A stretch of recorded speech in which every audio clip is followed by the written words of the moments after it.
Muy buenos días, tardes o noches. Bienvenidos a un nuevo capítulo de Insomnio, en donde vamos a narrar las más terroríficas experiencias de la audiencia, así que escúchenlas, si se atreven. En esta ocasión tenemos a un invitado muy especial. Está con nosotros Uriel Reyes. ¿Cómo estás? Muy bien y muy contento de por fin lograr esto. Creo que es un lugar común cuando alguien va a un podcast decir, hace mucho que queríamos hacer algo, pero en esta ocasión sí, hace tiempo que ya habíamos por ahí hablado de hacer y por fin aquí estamos.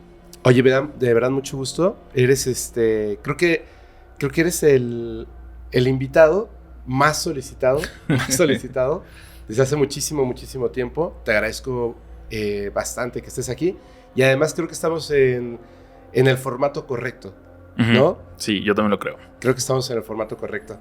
Oye, fíjate que en esta ocasión hicimos algo diferente porque generalmente es un solo tema.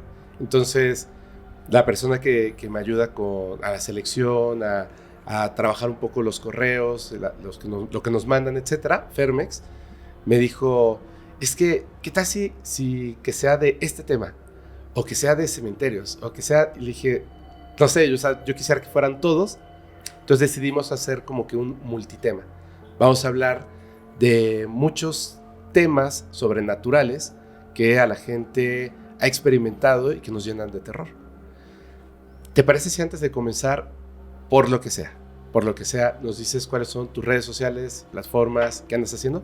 Sí, por supuesto. A mí me encuentran en todas partes, salvo YouTube y Facebook, como RDLN Oficial. Y en esos dos primeros que mencioné, como Relatos de la Noche, ahí directito me encuentran.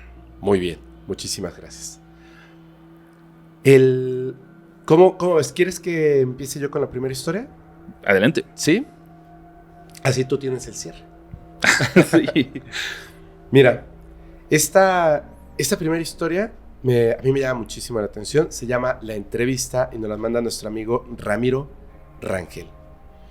Él nos cuenta que en el año 2006, ahí en la zona en la que él vivía, que era una zona rural, era como un poblado donde la gente pues era tan poca que las personas mayores de 50 años era como si todos se conocieran. Todos conocían al vecino, a la vecina. Y en ese momento, en el 2006, él comienza a trabajar en una empresa que hace encuestas de puerta en puerta. Por los motivos que acabo de mencionar, pues era muy difícil para él convencer a las personas que tomaran la encuesta. Él iba de casa en casa, tocaba la puerta, decía, oye, quiero hacerte unas preguntas, ¿me permites? Además eran preguntas sobre temas bancarios, hábitos de ahorro, relación con instituciones financieras. Entonces como que la gente, pues, difícilmente le contestaban sus preguntas y él tenía que cumplir una cuota. Nombre, edad, hacer sus preguntas. En ese momento estaba en esta comunidad y vio una casita que estaba frente al cementerio del pueblo, y en esta casa, una casa así como de madera muy vieja, pues no sé, como que le dio buena espina. Dijo, creo que aquí voy a tener suerte. Llega y toca la puerta y le abre la puerta un señor muy grande, mayor, que inmediatamente a él hay una cosa que le llama mucho la atención, pero pues con mucho respeto decide no decir nada. Esta persona de 82 años medía más o menos como unos 68, dice que estaba sumamente delgado, muy delgado, tenía la piel como muy maltratada y estaba muy delgado. Vestía ropa de campo, tenía un sombrero, pero lo que le llamó mucho la atención era que estaba muy manchado de tierra. Dice que como hay muchos agricultores en la zona, a él le parecía que era una evidencia del trabajo del señor, ¿no? Que siendo tan mayor, pues sigue trabajando. Pero dice que era exagerado. O sea, parecía como si el señor se hubiese revolcado en la tierra antes de abrir la puerta. O sea, tenía tierra en la cabeza, la ropa está un poco rota. Y bueno, el señor le sonrió. Él se presentó, le dijo, oye, ¿me permites hacerte una encuesta? Claro, dijo el señor. Y lo invitó a sentarse en una banquita que daba en la propiedad de su casa, pero que daba hacia el cementerio. Se sientan ahí en la banca Y pues él comienza a hacer su encuesta. Cuando llega la parte, obviamente, de sus hábitos financieros, este señor sonríe y le dice: mira, la verdad, yo prefiero guardar mi dinero en casa. Mi dinero lo meto en una bolsa negra de plástico y esta bolsa la escondo dentro del tinaco de la casa. Y terminando de decir esto, se empezó a reír. Entonces a él, pues él apuntó estas cosas y dijo: bueno, voy a terminar con esta encuesta, no tiene mucho sentido. Pero el señor, que era muy amable, le dijo: yo sé que a lo mejor lo que yo te estoy diciendo no te va a servir, pero yo vivo aquí con mi hija. Y mi hija, pues ella trabaja mucho, quizá ella pueda ayudarte mucho mejor con la encuesta. Oye, pues muchas gracias. ¿Puedo hablar con su hija? Pasa que en este momento no está mi hija en casa. Si quieres esperarla, te puedo ofrecer un vaso con agua. No, muchas gracias, señor, tengo que continuar. Dijo: bueno, si continúas tu camino, allá más adelante, en la entrada del cementerio, hay unos puestos. Mi hija fue a comprar algo a esos puestos y la puedes reconocer fácilmente porque trae una chamarra de mezclilla de color negro y un colgante con un crucifijo muy grande en el cuello. Si quieres, alcánzala y ella con mucho gusto te va a ayudar con tu encuesta. Entonces él, bueno, se despidió, se fue caminando y dándose cuenta de que tocaba en una casa, no la abrían, le decían: no, vete. Dijo: bueno, yo tengo que cumplir mi cuota, voy a hablar con la hija. Y se fue hacia la entrada del cementerio. Y en efecto, ahí estaba la hija, con su chamarra negra de mezclilla y su crucifijo, pero no estaba comprando. Estaba saliendo del cementerio, iba llorando, y habían unas personas que la acompañaban, pero no eran personas que estuvieran en un velorio. Eran personas que parecían ser trabajadores y policías que estaban con ella. A él, la verdad, se le hizo, dijo: creo que llegué en un mal momento, acaba de ocurrir algo malo, mejor me retiro. Y continuó su camino. Al día siguiente se despertó, tenía que salir a trabajar nuevamente y se dio cuenta de que todavía le hacían falta varias personas para acabar con las encuestas. Estaba pasando por la misma calle y dijo: bueno, en un golpe de suerte, igual y ahora sí, la hija me ayuda con las encuestas. Toca la puerta, sale esta muchacha y pues la ve que está como mal todavía, pero le dice: hola, disculpa, estoy haciendo unas encuestas bancarias, etcétera, ¿me puedes ayudar? Y ella le dice: mira, la verdad es que llegas en un mal momento, por favor, retírate. Y él, híjole, pensando en que pues tiene que llegar a la cuota, le dice: ayer vine y hablé con tu papá y él me dijo que tú podrías ayudarme. Y ella le dice: ¿qué estás diciendo? Sí, ayer vine, entrevisté a tu papá, fue muy amable conmigo, me dijo que tú podías ayudarme. Y ella le dice: ¿sabes? Es una broma de muy mal gusto, no te lo voy a permitir. No es una broma, discúlpame. Ayer estuve aquí sentado hablando con tu papá, él me habló de ti. ¿Cómo era? Le empieza a decir: era un hombre delgado, con la piel pues muy maltratada, 1,68, me dijo que tenía 82 años, delgado, estaba vestida de esta manera, llena de tierra, y ella empieza a llorar. Y le dice: es muy raro lo que me dices, voy a contarte algo. El día de ayer me mandaron llamar del cementerio. Sucede que durante la noche se metieron unos saqueadores de tumbas y profanaron algunas de estas en busca de alhajas o cosas de valor. Por alguna extraña razón, abrieron la tumba de mi padre. Pero lo más extraño es que su cadáver no estaba. Dios. La tumba estaba vacía. Esto que tú me dices es imposible. Dice que en ese momento él sintió que le daba vueltas el mundo, porque él no había hablado con el fantasma de su padre, había hablado con el cadáver de su padre. No supo qué más hacer, pidió disculpas, comenzó a alejarse, ella lo observaba y de repente se detuvo. recordó algo y regresó. Y le dijo: solo una cosa más. Su padre guarda su dinero en una bolsa negra que está escondida en el tinaco de agua en la azotea. Hasta luego. Nunca más volvió a pasar por esa zona. Dios, qué buena historia. Creo que, no sé si te pasó cuando la leíste, como que sabes hacia dónde va, como que crees es una de tantas experiencias que ha habido la gente donde habla con un fantasma, pero no, va para otro lado. Y de verdad, mira, estoy muy acostumbrado a escuchar historias, a leer historias, y sí me dio escalofríos en esa parte. Estuvo buena, ¿eh? Estuvo bastante buena. Uf. Te cuento empezamos con las que traigo. Sí, por favor. Ok. La historia que yo te voy a contar nos la compartió Antonia Corona, a quien le mandamos un saludo y un agradecimiento por la confianza siempre de compartir experiencias tan personales. Y esto ocurrió hace una década, cuando ella tenía 35 años, su hijo 15 y su hija menor 11. Pero el que nos importa es el joven de 15, porque va a ser el protagonista de esta historia. Ok.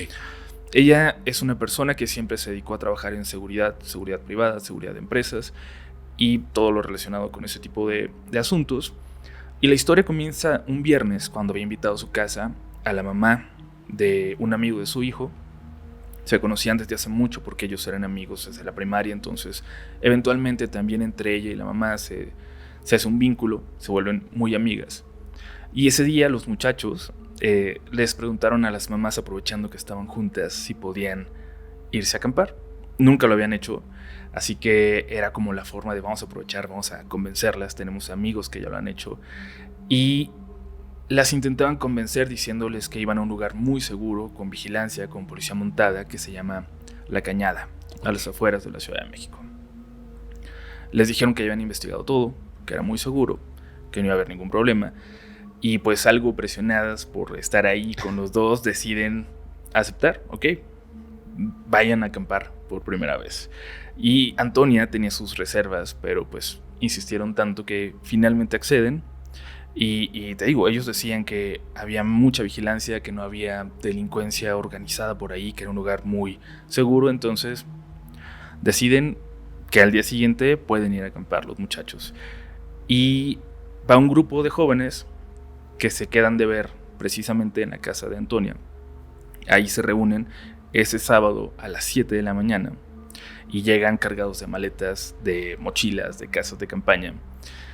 Y cuando los ve llegar así, Antonia les pregunta cómo se van a llevar todo eso en el metro. O sea, son demasiadas cosas. Y uno de los muchachos más grandes le dijo, como aprovechándose ahí, pues, si nos puede dar un aventón, nosotros contentos. Antonia no tenía coche, pero en ese momento tenía una camioneta donde cabían todos, una camioneta del trabajo, y piensa, bueno, de llevarme por hoy un ratito la camioneta del trabajo a que se vayan los muchachos en metro, pues les damos un aventón. Y aprovechando que iban en la camioneta, se van también la pareja de Antonia y su amiga, la mamá del otro chico que iba a acampar. Cuando llegaron, se dieron cuenta de que La Cañada era la parte más baja de una zona que se conoce como Los Dínamos, que si no han ido, se les recomiendo, es una zona bellísima de la Ciudad de México. Antonia nunca había escuchado nada malo de ese lugar, yo tampoco, hasta hoy, hasta esta historia. Y mientras los jóvenes bajaban las cosas y se alistaban, los adultos buscaron un lugar para desayunar y aprovecharon para preguntar qué tal era La Cañada para acampar, para que se quedaran los jóvenes. Ahí se les hizo muy raro que la persona que los estaba atendiendo contestó bien, pero de una forma nerviosa, como si quisiera decir algo más y no se atreviera, solamente como bien.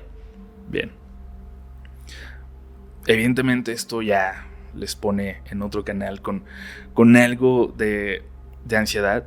Así que pagan el desayuno y cuando regresan con los muchachos, Antonia le dice a su hijo, déjame ver dónde se van a quedar. Los acompañamos hasta el lugar donde van a estar y ya nosotros nos regresamos y nos vamos.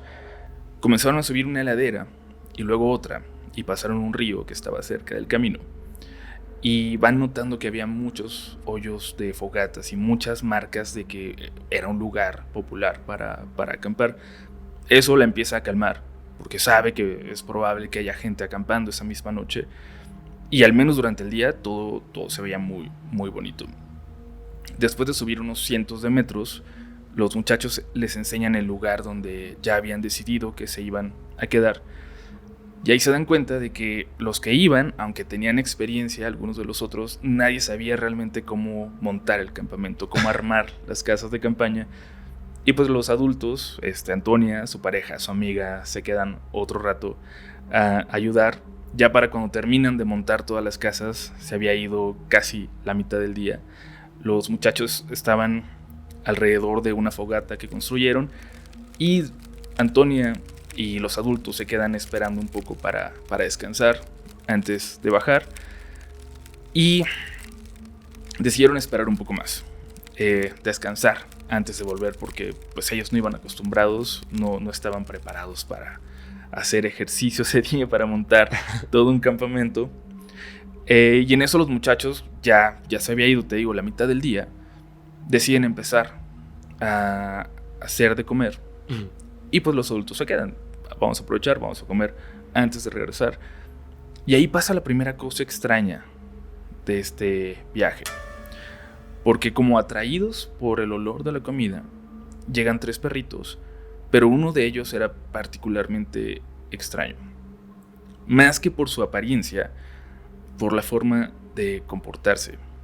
Y además era un perrito de estos que tienen una mirada casi humana. No sé si has visto ese tipo de perros, sí, que tienen el blanquito en los ojos, ajá, que parece que te van a hablar en cualquier momento. Y cuando los adultos platicaban del perro y de lo extraño que era, él volteaba a verlos casi como si entendiera lo que estaban hablando. Eso ya los pone todavía más nerviosos de alguna forma. Ellos ya habían escuchado lo que les dijo el que atendía en la comida, ese bien muy nervioso, esas ganas de decir algo más que no se atrevía. Y pues las cosas se iban poniendo cada vez más raras.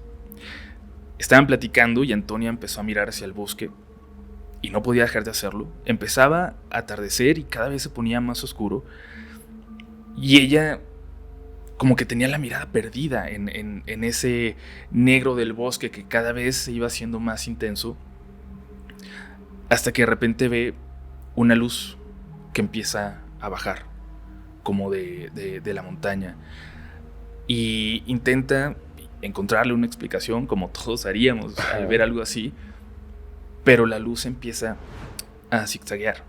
O sea, cualquier otra cosa tal vez se mueve, un globo, no sé, se mueve en una línea recta, pero no con un movimiento que parecería inteligente. Claro.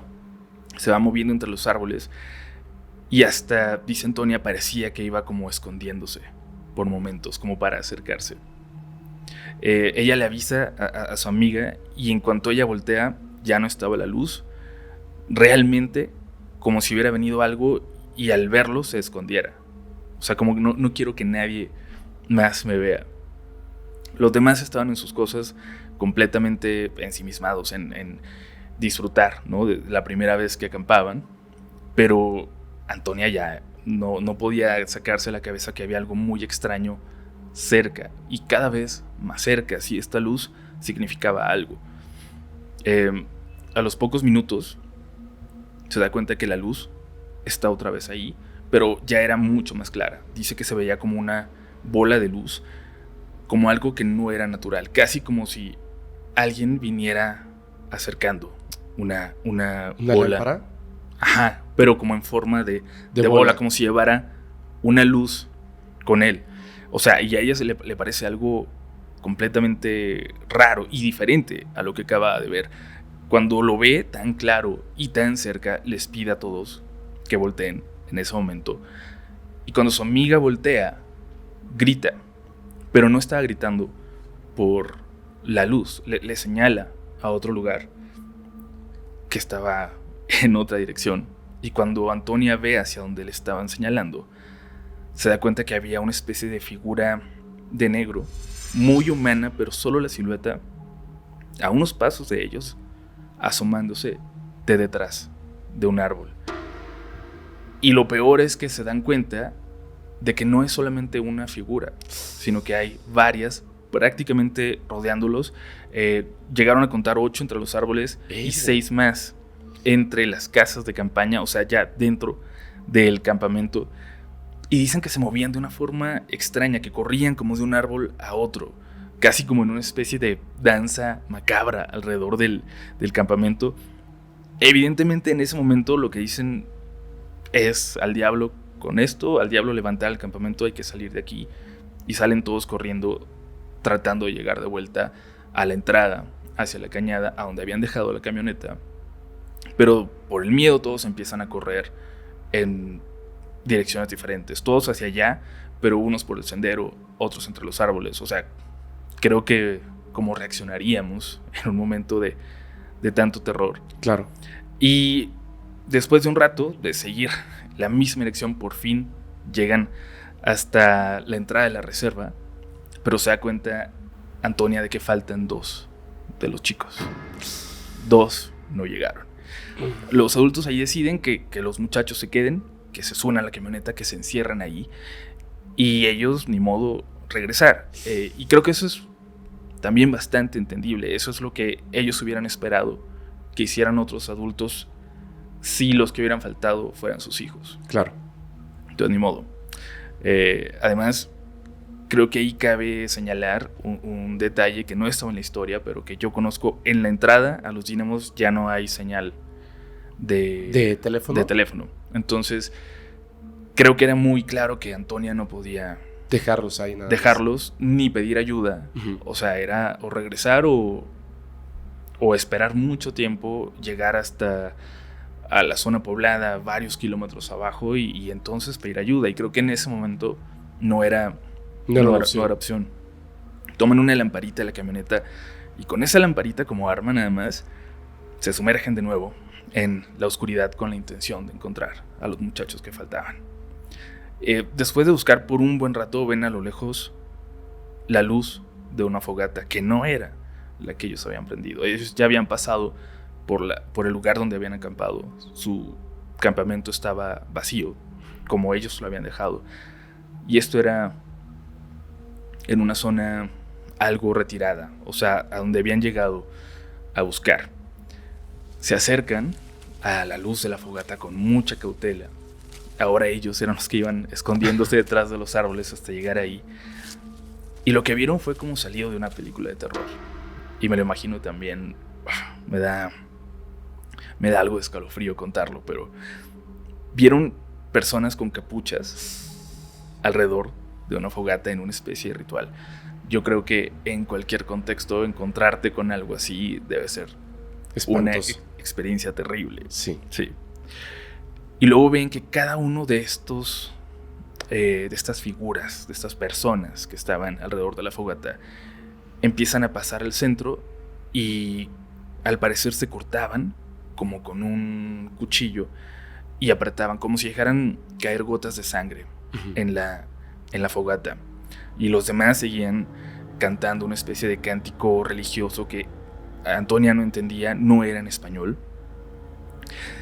Y ahí pasó casi lo más extraño de aquella noche, porque hasta aquí podrías decir que estos son unas personas locas, una secta. Hay muchas en la ciudad, uh-huh. Hay muchas en cualquier lugar de México, están mucho más cerca de nosotros de lo que pensamos. Pero Antonia jura que la fogata se empezó a avivar de una forma completamente imposible, que empezó a hacerse como un remolino de fuego y que toma la altura de una persona, y que ahí todas las figuras que estaban alrededor se hincan y empiezan a hacer una especie de cántico todavía más intenso, como si, no sé, casi como si a eso a lo que le estuvieran rezando se empezara a manifestar en ese momento. Y Antonia, viendo eso desde lejos, ella estaba pues impresionada de lo que veía, y en eso su pareja la toca sin hacer ruido, le avisa y le señala hacia la derecha, y a unos 30-40 metros ven una cabañita con una luz prendida. Y ahí piensan, ok, esto puede ser como el refugio de estas personas, ahí guardan algo, pero también puede ser el único lugar donde no hemos buscado, el único lugar donde pueden estar los 2 chicos que estamos buscando. Así que deciden, pues, sacarse de dudas y acercarse con todo el peligro que eso representaba, acercarse a la cabaña y ver si estaban los chicos. Llegan por atrás y se asoman y sí, los chicos estaban ahí adentro, no estaban amarrados ni nada, pero ahí los tenían adentro y se dan cuenta de que hay otra persona con capucha en la entrada, como cuidando que no se fueran a salir. No tiene idea de para qué los querían, no tiene idea de por qué estaban ahí, pero ahí los tenían. Y aprovechando que las otras personas parecían estar en el momento más intenso y haciendo ruidos y cantando, la pareja de Antonia agarra un tronco y le da en seco en la cabeza a quien estaba cuidando. En la entrada. Sí. O sea, ya en ese momento yo creo que yo también lo hubiera hecho. O sea, para salvar a alguien que no sabes para qué tienen ahí en una situación tan extraña, pues le pega. Sacan a los niños y lo siguiente es muy confuso porque salieron rápido, porque había adrenalina, porque había miedo, porque estaba oscuro. Pero aquí viene, siento yo, lo más extraño de este relato, porque dice Antonia que a la persona que golpearon, la persona que cayó, se le descubrió un poco de la capucha que tenía. Y ella dice que el cuello lo tenía lleno de escamas, como si fuera una especie de reptil. Y que tenía los ojos abiertos, como si estuviera inconsciente, pero viéndola mientras ella se alejaba. Y que tenía las pupilas en vertical. O sea, como un reptil. Entonces, por supuesto, a ella esto la saca por completo de cualquier posibilidad de que eso hubiera sido una confusión, de que eso tuviera al menos las más mínimas buenas intenciones, y salen corriendo hasta llegar a la entrada donde estaban esperando los demás en la camioneta. Se suben unos arriba de otros y aceleran hasta salir de ahí. La cuestión es que ellos se quedaron por casualidad, los adultos, ¿no? Por lo que escucharon, por lo que les dijeron, porque los chicos no sabían armar una casa de campaña. O sea, ellos no tenían que estar ahí. Y al final, por varias situaciones, lo hicieron. Y Antonia hasta el día de hoy se pregunta qué hubiera pasado, no solo con los 2 chicos, sino con todos, si hubieran estado solos. Claro. Y me gusta mucho esa historia porque está muy cerca. Y porque voy mucho a los Dínamos. y sí puede parecer el escenario de una historia de terror. ¿Sabes qué me parece bien raro? El pensar que es una secta, pues obviamente está esta parte humana de tienes que salvar la vida de los demás. Pero descubrir que no es pues que no son personas. La manera en la que se acercaron, o quién sabe. ¿Quién sabe? sabe? A mí el tema de reptilianos y todo eso es un tema que de día me parece casi ridículo. Y ¿cómo la gente puede creer en eso? Pero por la noche, cuando caes en estos hoyos de conejo y empiezas a ver videos al respecto sobre el tema, con argumentos que mientras más tarde se va haciendo y mientras más profundo se hace la madrugada, más sentido empiezan a tener. A mí es un tema que me parece interesante y que sí da miedo. Tengo un amigo que se dedica, le gusta muchísimo, lo tiene como hobby desde hace muchos años, hacer senderismo, le gustan como retos extremos, y cuando tiene tiempo, pues se va muchísimo tiempo. Me contó en una ocasión, justo estábamos empezando apenas con Podcast Paranormal, y estábamos cenando, y él no lo estaba contando porque ni siquiera sabía que existía el Podcast Paranormal. Él me empezó a contar, me dice, oye, ¿tú crees en esto de los reptilianos y ese rollo? Y le dije, la verdad es que no. Me dijo, yo tampoco, pero es que vi uno. Y le dije, ¿cómo? Y me dice que estaba a las faldas del Popocatépetl. Y que en esa zona, de repente, iba con otra persona. Eran dos, muy experimentados. Que, bueno, en ese momento podían como cruzar una zona que es muy difícil. O sea, es un espacio, no sé, a lo mejor 1 kilómetro, pero está como inclinado y hay piedras, etcétera. Entonces va súper lento, o sea, tardas muchísimo en pasar esa parte. Y, no era el Popocatépetl, era el Iztaccíhuatl. Y estaban en esta zona cuando de repente su amigo le dijo, o sea, como que le tocó el hombro y le hizo una seña de que hiciera silencio y le señaló. Y que esto fue en el día, o sea, no era de noche, le señaló. Entonces él volteó a ver y se dio cuenta de que más arriba, pero cercano a ellos, estaba un ser que parecía un humano más alto, que no estaba vestido. Y pues, me dice, literalmente era un reptil, pero no era verde, o sea, era como pardo oscuro, muy, muy oscuro, y estaba detenido, con las piernas muy largas, muy delgado, y lo estaba viendo, o sea, los estaba viendo a ellos. Entonces, cuando él volteó, dice que se le heló la sangre. De repente, no darse cuenta de que estaba tan cerca de esta cosa, y entonces se fue. Pero dice, como una cabra está diseñada para la montaña, este ser caminaba a una velocidad y con una maestría impresionante. Muy parecido como camina un ser humano, pero distinto. Pero iba súper rápido y se perdió. O sea, dice que solo lo vio en esa ocasión, ¿no?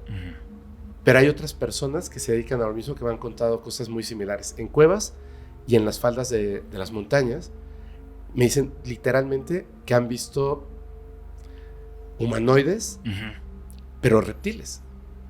Pero por supuesto, a mí también me lo han contado de gente. Esta vez creo que sí era más cerca del Popocatépetl.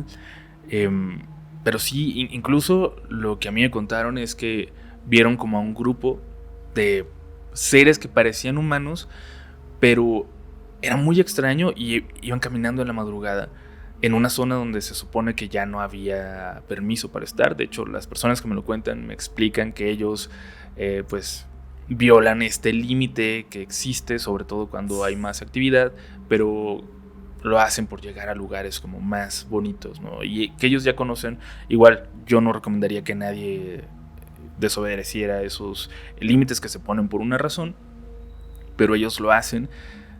Y vieron en la madrugada un grupo de figuras que iban caminando así como en fila, pero cuando ellos se acercaban se sentía una especie de magnetismo, se sentía como algo pesado y había silencio y los grillos dejaban de escucharse. O sea, como que realmente no eran unas personas. Y luego se dieron cuenta de que lo que veían como figuras casi humanas, por la proporción de lo que estaban viendo alrededor, en realidad eran figuras muy, muy altas. Pero se dieron cuenta hasta que se acercan a los árboles. Entonces yo estoy también completamente seguro de que en esa zona hay más cosas de las que podríamos explicar. Así es. Igual en algún momento lograremos explicarlo, ¿no? Pero por ahora son estas anécdotas tan increíbles. Uy, ahora te voy a contar una historia que... ¿te gustan los relatos de la Santa Muerte? Me dan mucho miedo, pero me gustan. Esta historia se llama Un Ángel y nos la manda nuestra amiga Gina Jiménez. Dice, bueno, ella estuvo presente durante esta historia, pero es realmente su madre quien vive esta historia. Ella omite el nombre de su madre, ahora entenderás por qué. En ese momento, cuando ocurre esta situación, hace varios años, su mamá tenía un novio. Era como su primer pareja desde que había fallecido su padre, cuando ella tenía 8 años de edad. En este momento que ocurre esta historia, ella tenía 15. Su padre había fallecido 7 años antes y su madre había conocido una persona que pues, había vuelto su pareja, y resulta que su pareja era un devoto de la Santísima, la Santa Muerte. Entonces, había como temas más importantes que estaban ocurriendo en casa que el hecho de que fuera pues, devoto de la Santa Muerte. El primero de ellos es que esta persona, joven, era alcohólico. Y su mamá había empezado a beber y a beber y a beber hasta el grado de que su madre también se había vuelto alcohólica.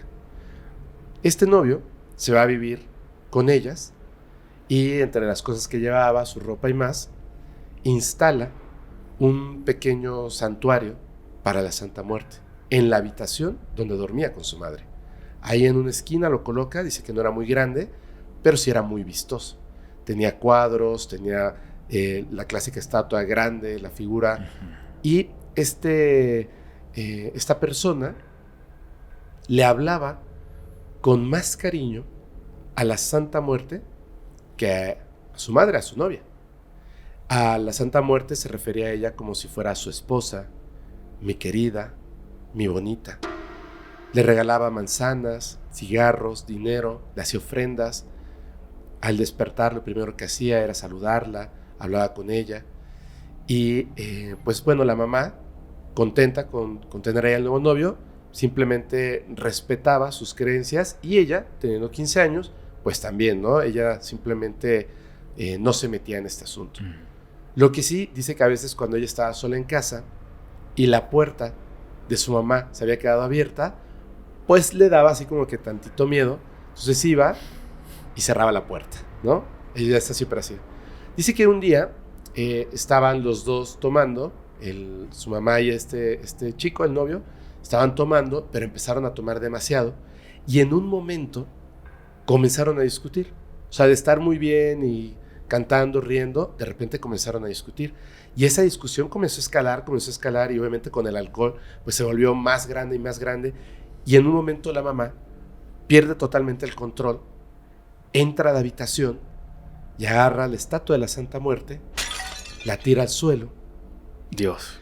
Coge un cuadro que había de la Santa Muerte, lo rompe y empieza a tirar todo. Este chico se quedó en silencio, observando lo que pasaba. Y obviamente este fue el fin de la relación. Cogió lo que pudo y se fue. Al día siguiente, ya la mamá sobria, se empezó a sentir muy mal de lo que había hecho, pero no de que había terminado su relación, sino de lo que había hecho con la Santa Muerte. Empezó a sentirse muy triste, se sentía culpable, tenía miedo y empezó a pedirle perdón a la Santa Muerte. Como podía, hablaba y le pedía perdón, le decía que había perdido pues, los estribos y que estaba ebria, no se había controlado, etc. Pero parece ser que la Santa Muerte no la escuchó. Poco a poco, su mamá comenzó a sentirse mal, comenzó a enfermarse, a perder el cabello, a bajar de peso. Y por supuesto, dejó de tomar, pensando que a lo mejor esa era la causa de este mal que la quejaba. Acude al médico y los médicos pues empiezan a hacerle las pruebas, pero lo que todos estamos pensando que tenía, no tenía esa enfermedad. De hecho, por más que la revisaban, no encontraban ningún rastro de enfermedad. Lo que encontraban es que estaba perfectamente bien de salud.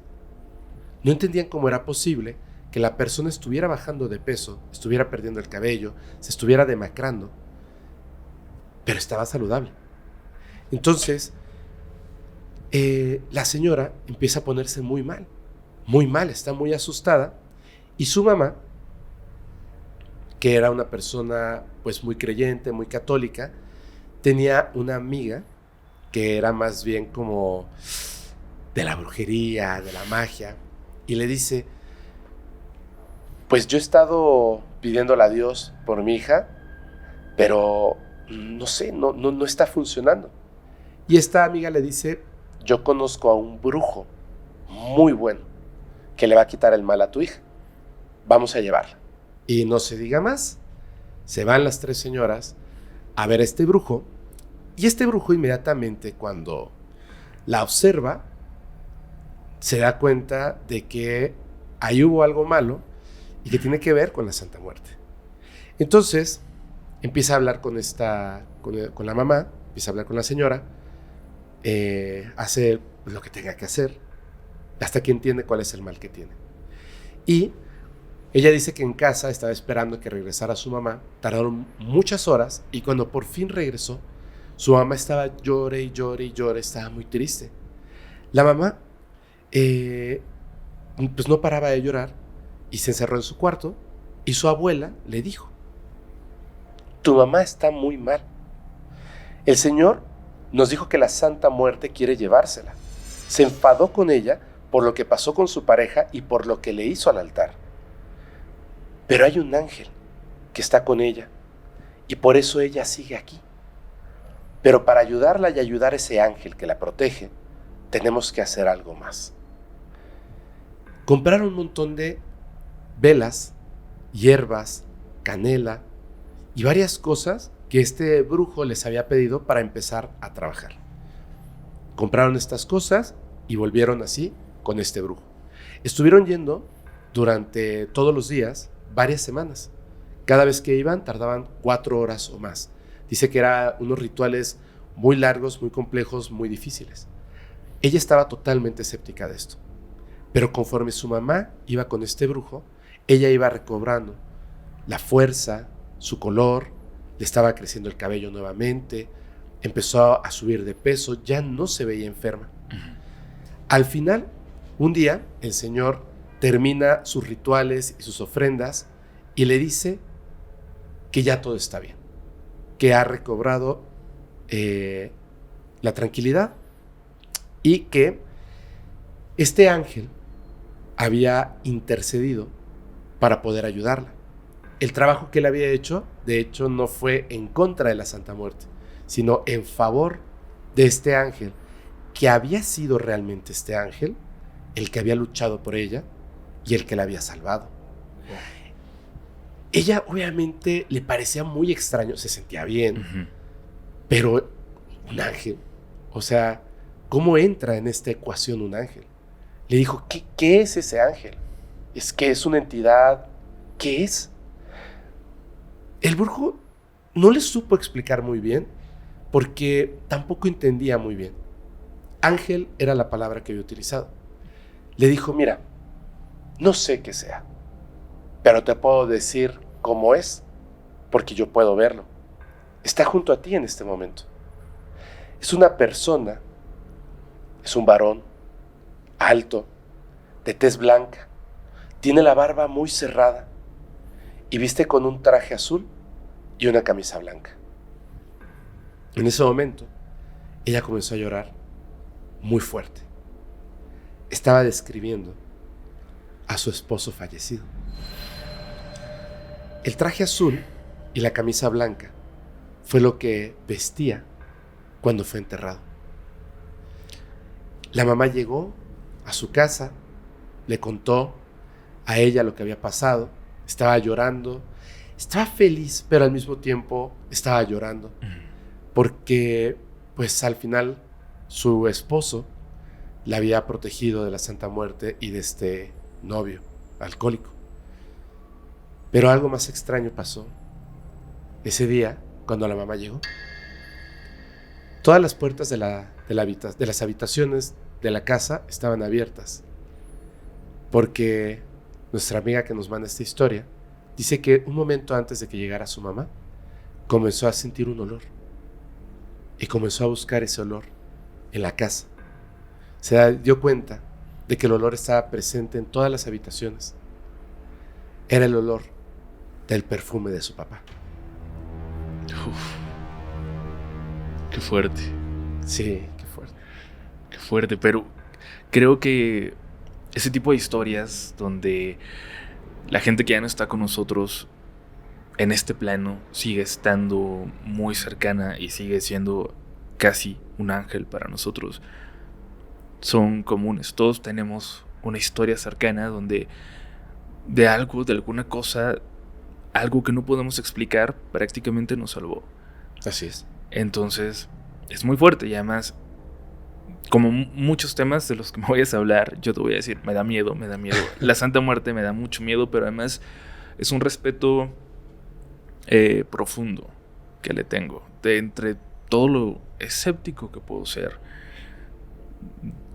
creo que con ese tema es de los que tengo más motivos para ser respetuoso. Sí. O sea, yo conozco a una persona que es muy, muy creyente, que no es público que sea creyente, y otras personas que no están relacionadas, que no conocen de esta fe tan ferviente, valga la redundancia, que tiene, han visto, o sea, literal han dicho, yo vi algo que parecía la Santa Muerte en esa casa. Iba pasando y ahí estaba la Santa Muerte. Y no saben que ahí vive una persona que es muy devota. Entonces, no sé, para mí el solo imaginarme ver esa figura, creo que debe ser de las cosas más aterradoras con las que nos podemos encontrar. Sí. Verla, imagínate. Wow. Uf. ¿Te cuento yo una historia? Sí, cuéntame. Esta historia es de Diana Cervantes. Sí, de cierta forma siento que está algo relacionada a la primera que conté el día de hoy. La protagonista de su historia es su mamá, que cuando era niña vivía en un rancho en Michoacán. Desde pequeña, como es la vida en los ranchos, le pusieron muchas responsabilidades porque eran las hijas mayores y porque así se acostumbra, ¿no? Tenía apenas 10 años y ya tenía que levantarse a las 4 de la mañana antes del amanecer para ir por agua a un arroyo que estaba relativamente cerca de ahí, porque en esos tiempos, en ese pueblo, ni pensar en un servicio de agua potable. Estamos hablando de los años 60, por lo que, aunque existían esos peligros que existen hoy también, era mucho menos común, y entonces a las niñas las mandaban en la noche solas al arroyo, ¿no? Sí. Pero era un camino oscuro, era un camino que a ella siempre le daba miedo. Entonces, uno de estos días en que se levanta para ir por el agua, se lleva a su hermanita menor para no ir sola, para no tener tanto miedo, y van al arroyo. Y la oscuridad las intimidaba, pero al mismo tiempo estaban acostumbradas. Y creo que es algo entendible que en los pueblos, en las zonas rurales, la gente está más familiarizada con la oscuridad. Sí. No hay tanta luz y los caminos son oscuros, están llenos de penumbras. Entonces, ahí van las dos niñas, caminando con su baldecito, dirigiéndose hacia el arroyo. Pero esta vez pasó algo diferente, porque antes de llegar, vieron que había una anciana caminando por el arroyo. Era un arroyo bajo, lleno de piedras, pero les pareció muy extraño que una señora estuviera caminando encima del arroyo. Tenía un vestido negro que le llegaba hasta los pies, que se metía en el agua. Y les pareció extraño que no parecía estarlo cruzando, que solo estaba caminando por ahí. Era una señora pálida, muy delgada, y estaba encorvada porque parecía que llevaba algo muy pesado en la espalda. Ellas dicen que llevaba un guangoche, que es como una especie de morral, que se veía que contenía algo dentro, que se movía de repente. No hacía ruidos, pero era algo que se movía. La señora las vio y, según la mamá de Diana, les preguntó, y cito, haciendo referencia al buen amigo Badía: buenas niñas, ¿sabrán ustedes quién vende garbanzo blanco por aquí? A ellos les parece muy raro, pero sí conocían a alguien, a una persona que vendía semillas, y le señalaron hacia, kilómetros adelante, pero le señalan hacia allá. Y era un señor que se dedicaba a esto, a vender semillas, y que ellas conocían bien porque tenía una hija de la edad de la mamá de Diana, que había sido su amiga, que habían jugado en el campo, entonces lo tenían presente. Y la señora les agradece simplemente y les dice: terminen su mandado y regresen a su casa, porque es peligroso que anden afuera a estas horas. Hoy tuvieron suerte, pero cualquier otro día, quién sabe. Wow. Se quedaron viendo cómo la señora se fue en la dirección que ellas le señalaron, pero siempre sobre el arroyo. No se salió. Y ahí es donde creyeron ver, por cómo se movía, o por más bien cómo no se movía, que la señora iba flotando. Ajá. O eso les pareció en ese momento, porque no se veía el movimiento de los pies. Esto las hace olvidarse del agua, salen corriendo y entonces perciben algo que estaba ahí pero que quizás no les había pegado en la conciencia. Había un olor a carne podrida y ellas hasta en ese momento lo reconocieron. Cuando llegan a su casa, su mamá ya estaba lista para regañarlas porque llegaron sin el agua. Pero cuando le cuentan lo que vieron, la señora ya no dijo nada y al contrario las empieza a curar de espanto. Su mamá tenía conocimientos de curación y les dijo que lo que habían visto era una bruja, que lo que llevaba en el morral muy seguramente era un niño. No manches. Y además les dijo que a las brujas les encanta el sabor de los niños cocidos con garbanzo blanco. No manches. Y aunque parezca, aquí no termina la historia. De hecho, creo que viene la parte más impactante a continuación. Al día siguiente, notan un alboroto en el pueblo y la casa del Señor de las Semillas está rodeada de gente, como si hubiera ocurrido algo ahí. Poco después, la mamá de Diana se enteró de qué fue lo que pasó porque una de las hijas del Señor, la que tenía su edad, vio algo esa madrugada. Cerca de las 5, es decir, una media hora después de que ellas tuvieron este encuentro en el arroyo. Dice que se despertó y sintió que tenía que voltear hacia su hermana menor, como si hubiera algo ahí, dormían en la misma habitación, que voltea y ve a una mujer muy alta, de negro, metiendo a su hermanita en un morral. Que la niña gritó, ellas solo vivían con su papá, pero no fue, como que no fue en su ayuda, como si estuviera dormido.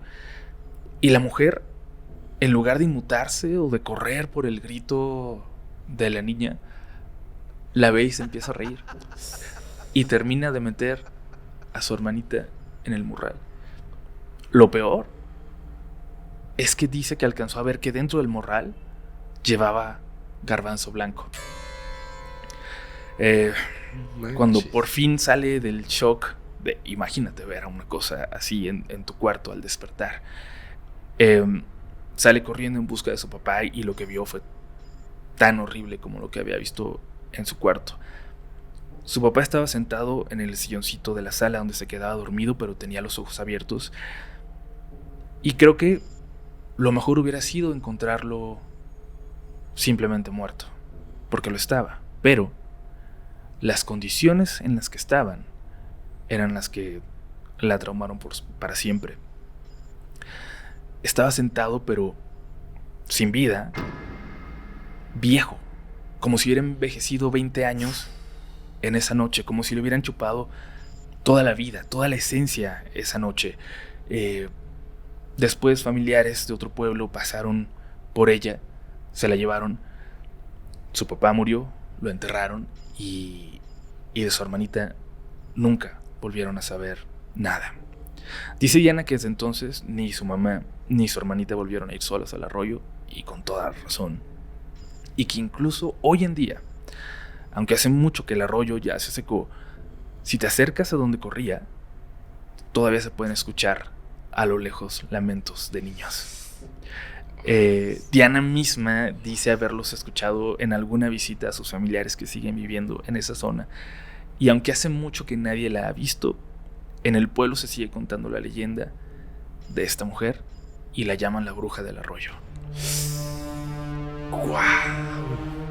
Se me hace súper fuerte, porque aunque creo que siempre conocemos el mito de brujas que comen niños, nos parece algo mucho más cercano a los cuentos que a las leyendas que tenemos cerca.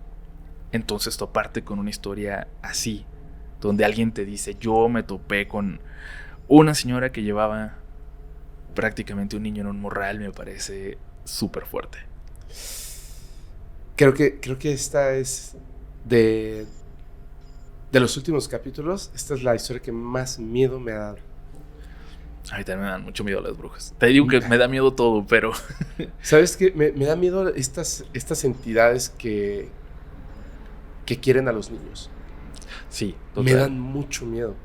O sea, me da mucho terror no sé, el conocimiento de este tipo de cosas, lo que está presenciando, ¿no? Que está metiendo al niño ahí, a su hermanita, perdón, a su hermanita. Ajá, sí. Y, ay, o sea, y además ni siquiera se inmuta, ¿no? Cuando grita, sabe que no está en control de la situación, el papá ya está consumido.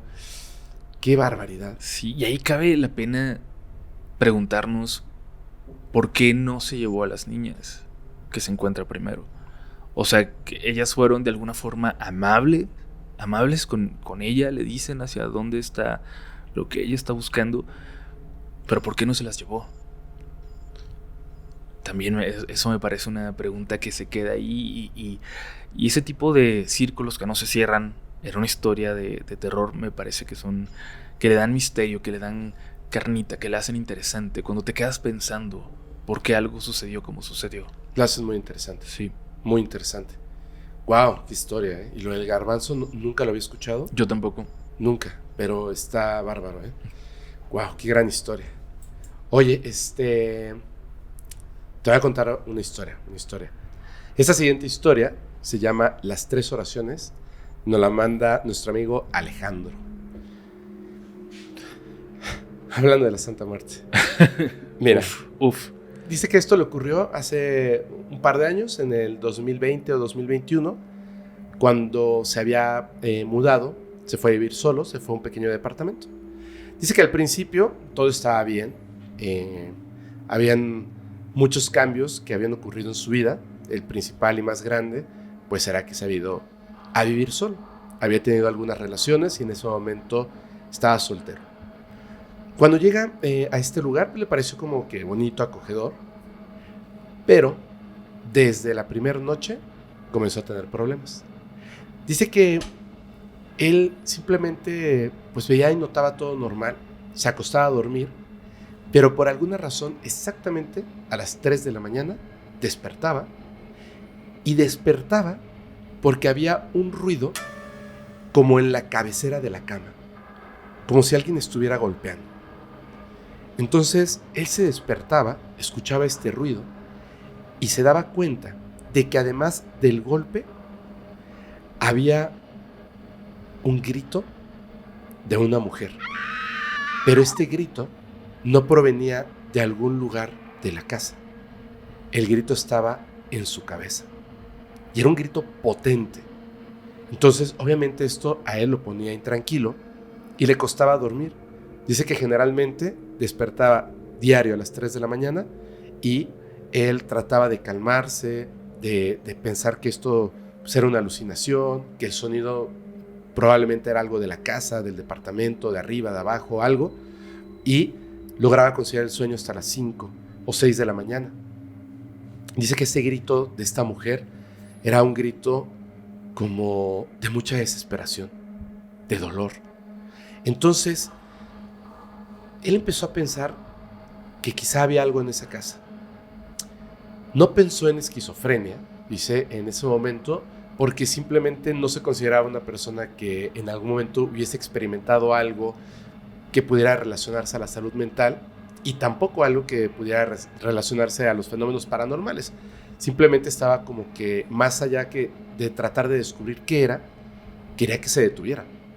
Entonces él trataba de calmarse, pero el hecho de que lo despertaran a las 3 de la mañana con estos gritos y el ruido y que lograra dormirse hasta las 5 o 6 de la mañana, pues obviamente hacía que todo lo que tenía que hacer en el transcurso del día se viera afectado.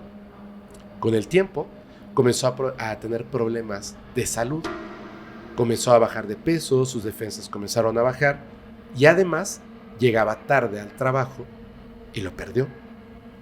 Entonces, pues él ya estaba bastante intranquilo con estos gritos, con los ruidos, había perdido el trabajo, se sentía muy mal. Se junta con una amiga y le comenta, ¿no?, todas estas cosas que estaban pasando.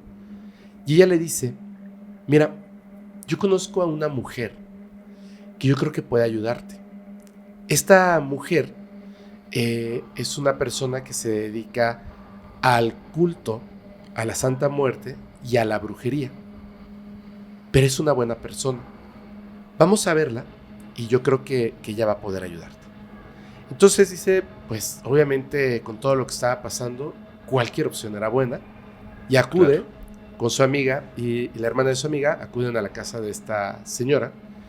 Dice que cuando vio, pues le impresiona porque tenía un altar gigantesco. El altar era, dice que más o menos de 3 metros por 3 metros de altura.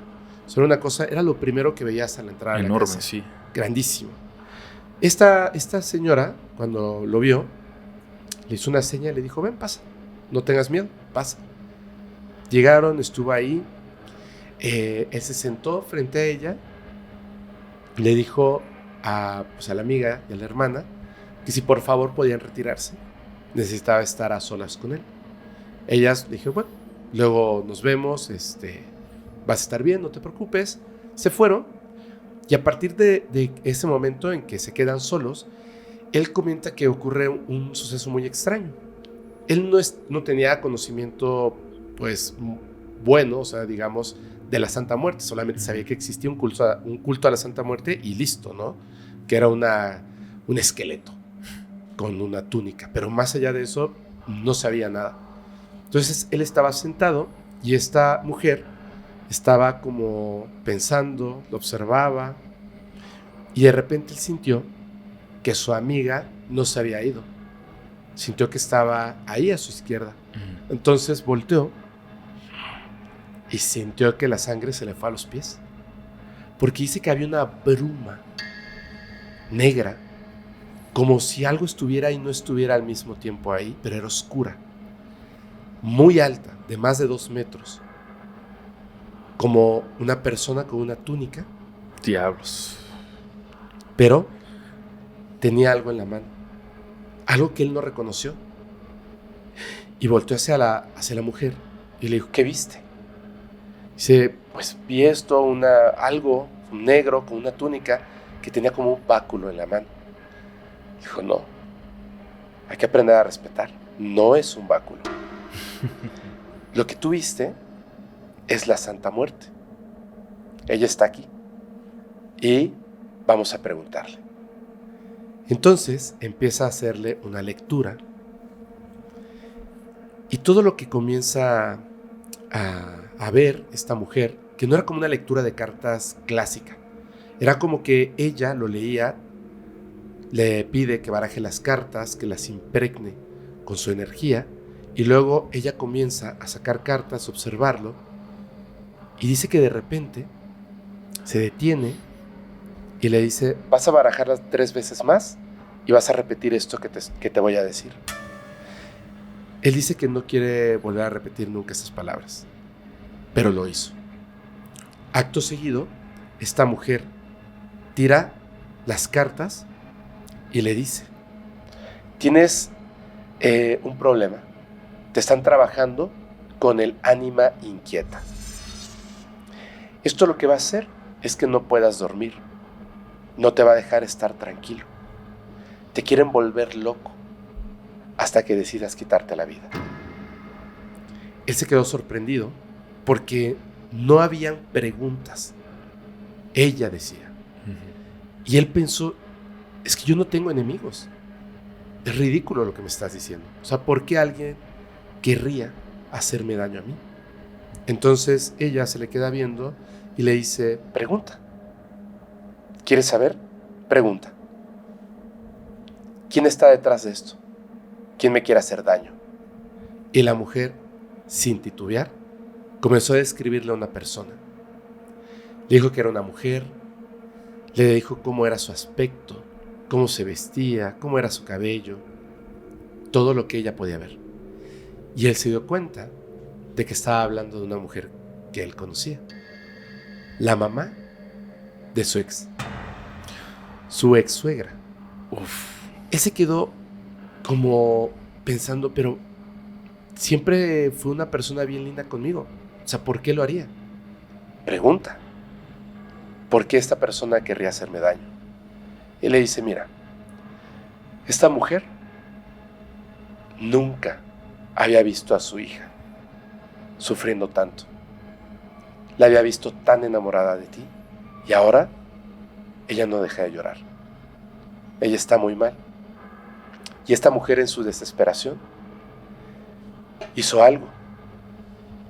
Te ofrendó a la Santa Muerte. Dios. Vamos a tener que hacer una lucha constante, porque yo soy devota de la Santa Muerte, pero lo que viste no estaba aquí por mí, está aquí por ti. Pero no te preocupes, yo voy a ayudarte, voy a hacer todo lo posible y vamos a arreglar esta situación. Lo que pasa a continuación es que le pide que compre varias cosas, velas, ya sabes, hierbas, que se las lleve lo más pronto posible porque tienen que empezar este ritual hacia la Santa Muerte lo más pronto. El tiempo es muy importante. Él se apresura a comprar estas cosas y se las lleva. Perfecto, porque el ritual se tiene que llevar a cabo cuando haya luna llena y solamente faltaban unos días para que esto ocurriera. Le dijo, tú no vas a estar presente aquí, vas a regresar a tu casa. Yo voy a mandarte 3 oraciones. Cada oración es más potente y las tienes que leer en el orden en el que voy a mandártelas. Yo voy a hacer el ritual y tú desde casa vas a leer esas oraciones. No puedes fallar. Correcto. Él llegó a su casa y estuvo esperando así, esperando en el celular. Cuando de repente, 1 minuto antes de las 12 de la noche, exactamente a las 11:59, llegó un mensaje de esta mujer y le dijo, ¿estás listo? El ritual ha comenzado. Sí, contestó. Le pasó esta primera oración y él, sin titubearlo, comenzó a leerla en voz alta. Dice que en ese momento todo el ambiente en su habitación cambió. Se puso extraño, oscuro, frío, pesado. Pero él no se detenía. Leía una y otra vez la oración. Dice que incluso sus pensamientos eran lentos, pero él se enfocaba únicamente en completarlo. De repente, todo quedó en silencio, menos la oración, lo que él decía. ¿A qué me refiero con que todo quedó en silencio? Vivía en un departamento. Se escuchan los ruidos de la calle, un coche que pasa, si un vecino tiene fiesta, pero era como si hubieran puesto una barrera de sonido fuera de su habitación. Lo único que se escuchaba era su voz recitando la oración.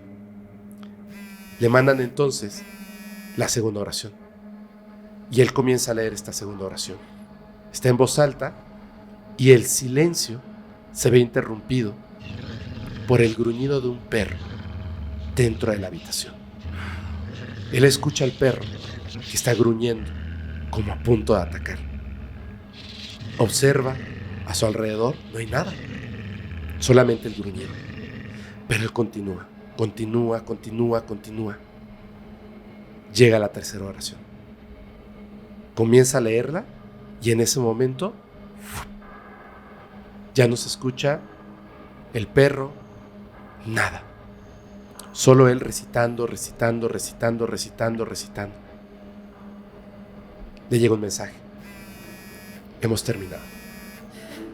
Y en ese momento él deja de leer la tercera oración y el ruido regresa. La calle, el vecino, obviamente el perro no. Pero conforme el ruido iba regresando, venía acompañado de un ruido más. Dentro de la habitación ahora, no en su cabeza, escucha el grito desesperado de una mujer. Horrible, espantoso.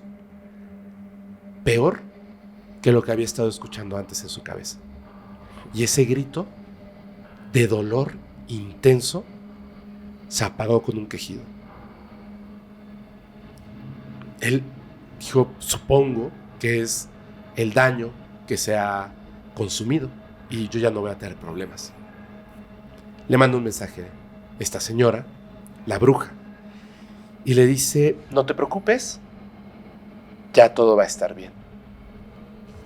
¿Ocurrió algo extraño en casa? Sí, pasaron muchas cosas muy extrañas. Fíjate que pasó algo muy extraño también aquí. Algo a lo que yo definitivamente no estoy acostumbrada. Cuando terminé el ritual y tú debiste haber acabado la tercera oración, mi vela principal se apagó. Mañana sabremos de qué se trata esto. ¿Mañana? No te preocupes, descansa. Se acostó a dormir y ahora sí durmió tranquilamente hasta la mañana del día siguiente, que se despertó con una noticia. Su exnovia estaba manejando a las 12 de la noche en una carretera. Una llanta se salió, el coche se volcó, sufrió muchísimo y murió antes de que llegaran las ambulancias. Él en ese momento se dio cuenta de que la vela era ella. Y la bruja le explicó y le dijo: tu trabajo era sumamente fuerte. No era para debilitarte, era para matarte. El pacto estaba hecho. Una vida, un favor. Y en este caso, la vida que se cobró fue la más débil, la de ella. Y él termina diciéndonos esto en el correo. Al día de hoy, no puedo con la carga de conciencia. No sé qué hacer, ni de qué manera encontrar alivio en mi alma. Lo único que me consuela es que sin lugar a dudas algún día trascenderé a donde sea que ella esté y podré pedirle perdón.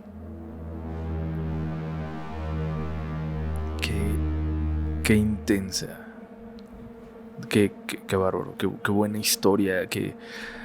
Agradecerle, por supuesto, la confianza de compartir algo así. Sí, tan fuerte. Pero sí creo que hay mucha enseñanza en una historia como esa. Digo, hace rato platicábamos un poco del respeto que implica una figura como la santa, pero creo que eso también va para la gente que tal vez no cree tanto, que la ve como una creencia de alguien más, incluso mucha gente como creencias de gente ignorante. O sea, no, hay que tenerle muchísimo respeto a esas figuras, porque si no la quieres ver como un ente tan celoso y tan poderoso como se narra en las historias que tú y yo hemos contado, al menos ten el respeto de algo en lo que tanta gente cree, en lo que tanta gente deposita muchísima fe, porque eso es energía. Claro. O sea, al menos tómalo como energía y respétalo muchísimo. Y, o sea, esto de pedirle favores, por favor, o sea, únicamente si están muy seguros de lo que piensan hacer, pero jamás lo hagan como juego, como si esto no fuera posible, porque les prometo que no van a tener una buena experiencia. Claro. Y es que además hay una cosa, es eso, nunca van a tener una buena experiencia. Esta mujer ve a su hija sufrir por algo que yo creo que a todos los que son padres en algún momento les va a tocar experimentar ese sufrimiento de cuando tu hijo o tu hija está muy enamorado o enamorada de una persona y verlos con el corazón roto, llorando, pues claro que causa mucha rabia, enojo, enfado, dolor. Pero de ahí a que le pidas un favor a la Santa Muerte, al final ella perdió a su hija. Sí, por sus decisiones. Por sus decisiones. Es muy fuerte. Es muy fuerte eso. Te cuento una. Venga. Mira, voy a hablar de otro de estos temas que me provocan mucho respeto. No voy a decir de cuál hasta que lo vayamos descubriendo en la historia, que se llama El Palero y nos comparte Kevin Román. Esto es algo que sucedió hace 10 años cuando él estaba en casa de su mamá jugando a las cartas con sus amigos una noche. Ya era tarde, alrededor de la 1 o 2 de la mañana, y sus amigos en ese momento ni siquiera pensaban en irse porque afuera estaba cayendo una tormenta espantosa. Y además, la mamá de Kevin, la dueña de la casa, estaba tomándose una cerveza y escuchando música con su pareja. Estaba muy a gusto, entonces cada quien por su lado, no pasaba nada. De pronto Kevin escucha que su mamá pasa en un segundo de la felicidad, de la tranquilidad en la que estaba, a gritar de enojo, a gritar frases tan hirientes, tan groseras, que a él lo desconcertaron mucho. Eso iba más allá de un pleito que hubiera podido tener su mamá con su pareja. Cuando se acerca a verla, a ver qué tiene, la encuentra llorando, pero con los ojos abiertos, sin parpadear, con la mirada perdida y con el rostro hinchándose de una forma que ya parecía como, o sea, le va a reventar, que se miraba muy, muy feo, como si la cara se le estuviera llenando de sangre. Él corrió por su hermana para pedirle ayuda porque tanto su hermana como su madre eran practicantes de la santería y muy probablemente él no lo sabe de bien a bien, pero también de brujería. Cuando su hermana llegó, todo se puso peor. Su mamá estaba cada vez más agresiva, gritando, escupiendo, no la podían controlar, y su hermana entonces le dijo algo muy raro.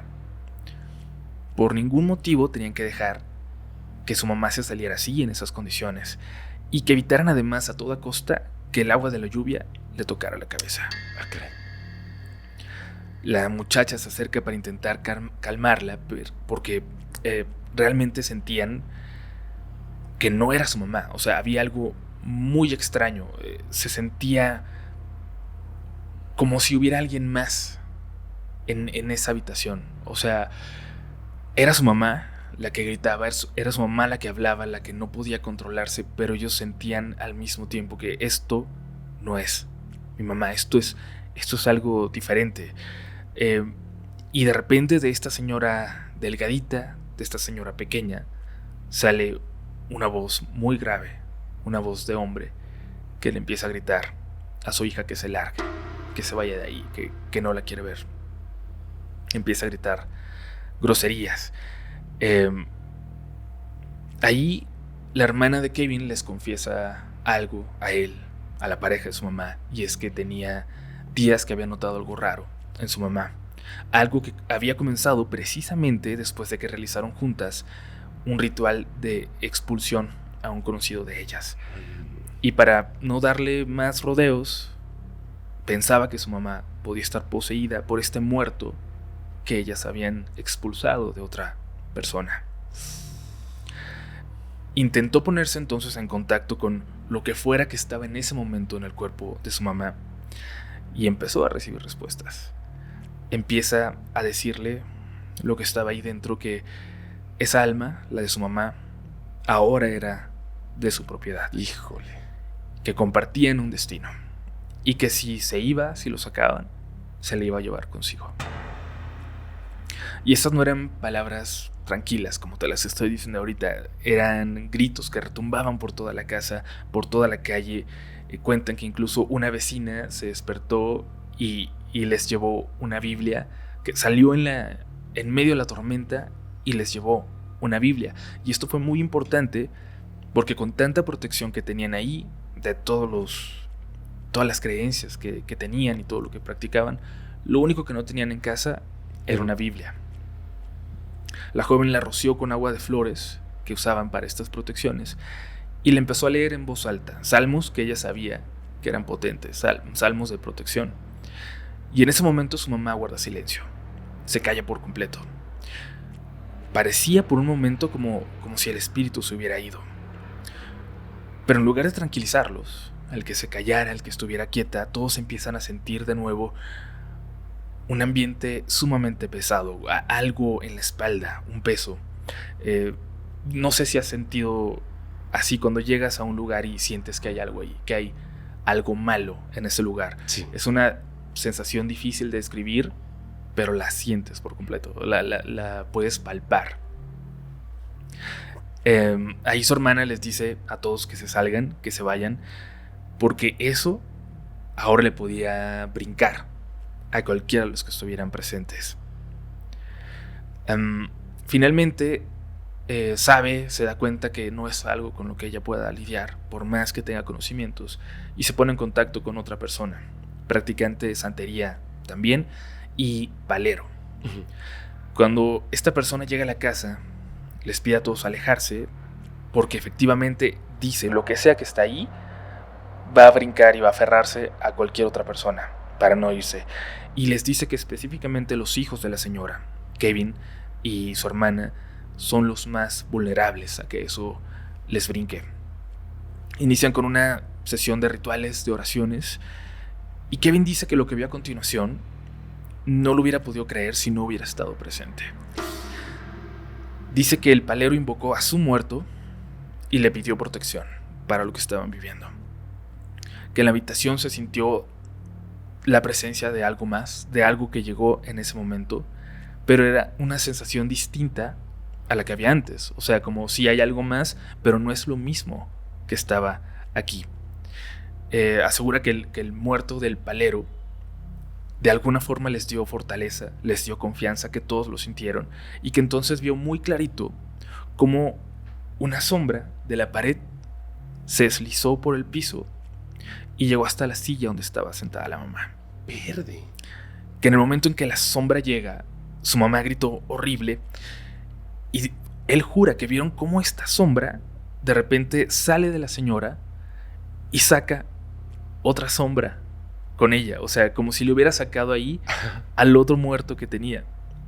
Y su mamá en ese momento perdió el conocimiento después del grito, después de lo que salió.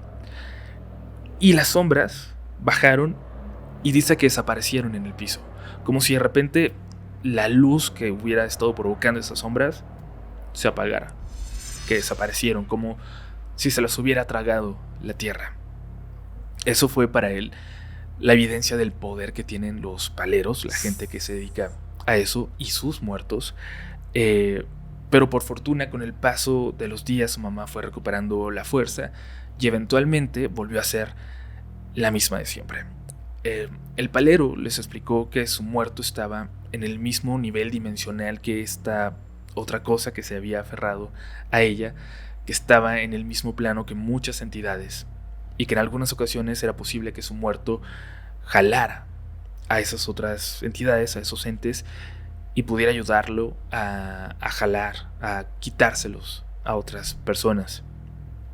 Y no sé tú, yo de las cosas a las que más les tengo respeto es a este tipo de prácticas.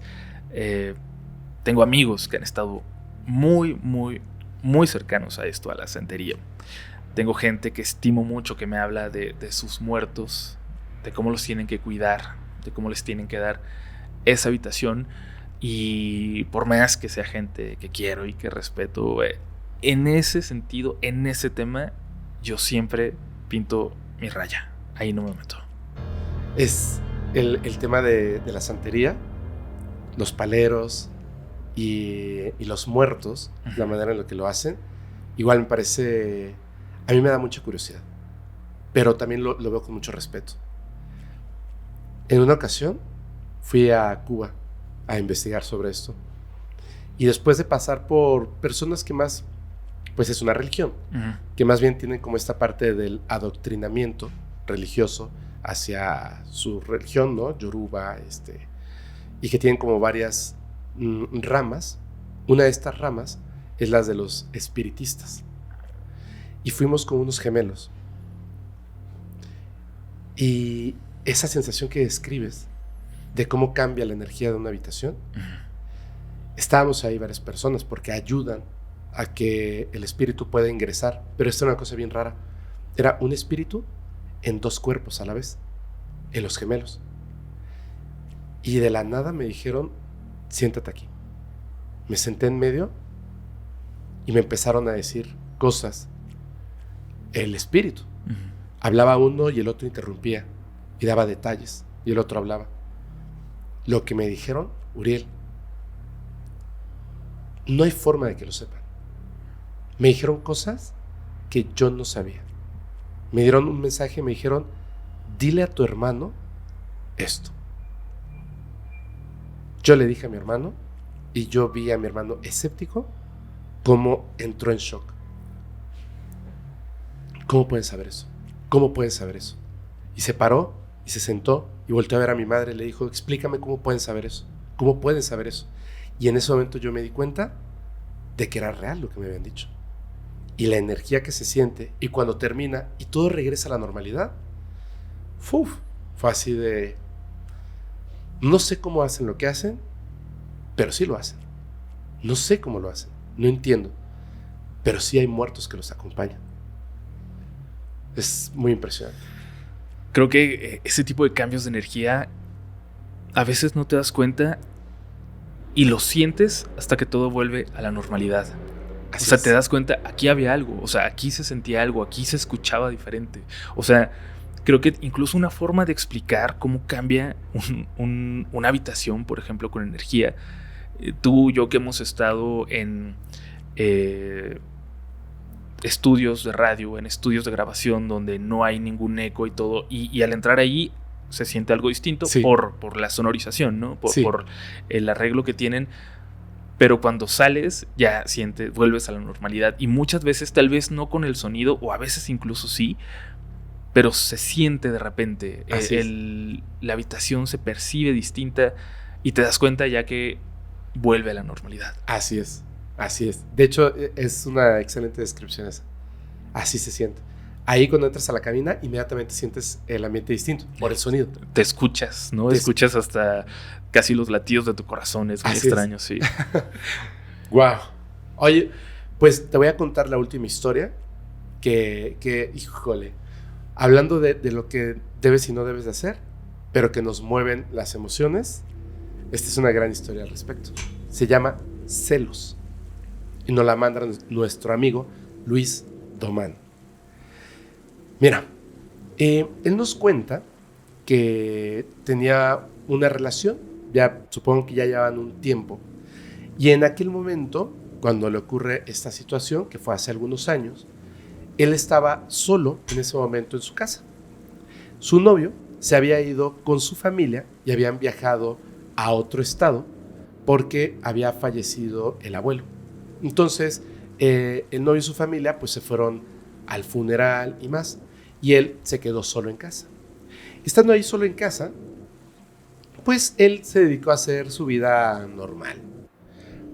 Él es una persona que no tiene realmente como creencias, ¿no? Ni religiosas, ni tampoco, o sea, los fenómenos paranormales y más, no le interesan tanto hasta ese momento. Resulta que el novio y su familia se dedican, entre otras cosas, a la brujería. Pero todos. Mamá, papá, abuelita, abuelito. O sea, es una familia que se dedican a eso. Y él lo sabía, pero simplemente era así como de, ok, chido, no me importa, ¿no? Y él continuaba con lo suyo. Dice que se acuesta a dormir esa primera noche que se queda solo y por alguna razón sintió que no debía dejar la puerta cerrada. Así que la dejó abierta. Su alarma debía de sonar a las 5 de la mañana para que él se pudiera preparar para ir a la universidad. Sin embargo, dice que mucho antes de las 5 de la mañana, comienza a sonar su teléfono, comienza a vibrar. Y la vibración lo saca del sueño y piensa que es la alarma, que ya son las 5 de la mañana, pero no, es un poquito más temprano. Era un compañero de su universidad que le había mandado mensajes de WhatsApp diciéndole que había un proyecto que debían entregar esa mañana, pero no lo habían hecho. ¿Se les olvidó? Y entonces este amigo se acordó y le dijo, oye, tenemos que preparar el proyecto y es para hoy, ¿no? Entonces, párate y hazlo, ¿no? O sea, en friega. Entonces, él así medio despierto, medio dormido, cogió el teléfono, lee el mensaje y de repente, mientras está leyendo el mensaje, todavía acostado en su cama, así como de que, ay, no, me voy a tener que parar, nota un movimiento en la entrada de su habitación. Y voltea y lo que ve lo puso súper nervioso. O sea, ese sueñito que tenía se acabó. En la entrada de la habitación había una mujer. Estaba parada ahí en la entrada de su recámara. Dice que era una mujer altísima. La cabeza llegaba hasta el borde, del tamaño de una puerta. Esta mujer estaba ahí con un vestido harapiento y el cabello larguísimo y muy descuidado. El cabello incluso le caía como sobre el rostro y llegaba más abajo de la cintura. La mujer era ultra delgada, descalza, parada, observándolo. Cuando en el momento en el que él observa a la mujer y la mujer se da cuenta que está siendo observada, comienza a levantar su mano, la lleva hacia su cara y se señala un ojo. Claramente diciéndole, te estoy observando. Él, en el miedo, entra en pánico y lo único que se le ocurre es, con las cobijas, taparse hasta la cabeza. Se tapa hasta la cabeza y se da cuenta de que ni siquiera se sabe así como que bien una oración o algo. Piensa que a lo mejor solamente fue producto de su imaginación. Se calma y cuando quiere volver a retirar la sábana de su cara, ya no puede. Todo su cuerpo había entrado en este estado de inmovilidad, conocido como que se te sube el muerto. Ya no podía moverse, pero además de eso, comenzó a sentir como si la sábana empezara a pesar más y más y más. Dice que sentía como si una tonelada estuviera por encima de él, como si la sábana de repente estuviera hecha de plomo. No se podía mover ni un centímetro. Lo único que podía hacer era gritar dentro de su cabeza. Este peso que sentía, se dio cuenta de que era aquella mujer que se estaba acercando, se estaba trepando por encima de él. Se estaba trepando y ocupando el espacio que en la cama ocupaba generalmente su novio. Ya sabes que siempre tú tienes tu lado de la cama y hasta cuando duermes solo, duermes de tu lado de la cama. Respetas el espacio, por supuesto. Respetas el espacio. Esa cosa se estaba acostando sobre él y en ese espacio. Estaba ahí. Él dice que empezó a sudar frío porque tenía un terror tremendo.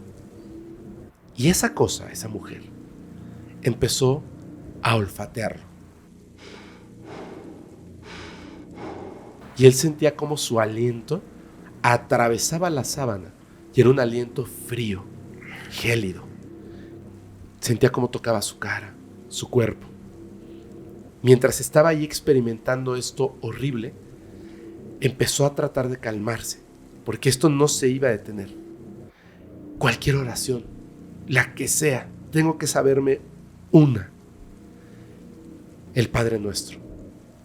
Padre, no podía recordar y gritaba dentro de su cabeza. Comenzó a luchar, a tratar de moverse, no se podía. Cerró los ojos, que era lo único que podía hacer. Cerrar los ojos, empezó a respirar, sintiendo esta cosa ahí a su lado. Y ahora sí, calmado, pudo recordar el Padre Nuestro. Padre nuestro, que estás en el cielo, santificado sea tu nombre. Y empezó una y otra vez, hasta el punto en que se quedó dormido. Obviamente, comienza a sonar su alarma a las 5 de la mañana y se despierta. Lo primero que hace es observar a su alrededor, observar la cama, observar la entrada. No hay nada. Todo el ambiente está normal, como si nada hubiera pasado. Pues, qué raro, qué extraño, no lo entiendo, pero bueno, se para, se prepara y se va rápidamente a la universidad. Ya estando ahí, pues se da cuenta como que a lo mejor tuvo un mal sueño, una pesadilla, ya sabes, ¿no? Estos sueños ultra vívidos y nada más, ¿no? Entonces, pues ya más calmado, regresa esa tarde a su casa, después de la universidad, de haber salido con unos amigos, y llega la hora de acostarse. Cuando llega, observa algo horrible. En su cama, en la sábana blanca, del lado donde se había subido la mujer, había una mancha negra, como si hubieras vertido café bien cargado sobre la cama. Y además tenía un olor a putrefacción asqueroso.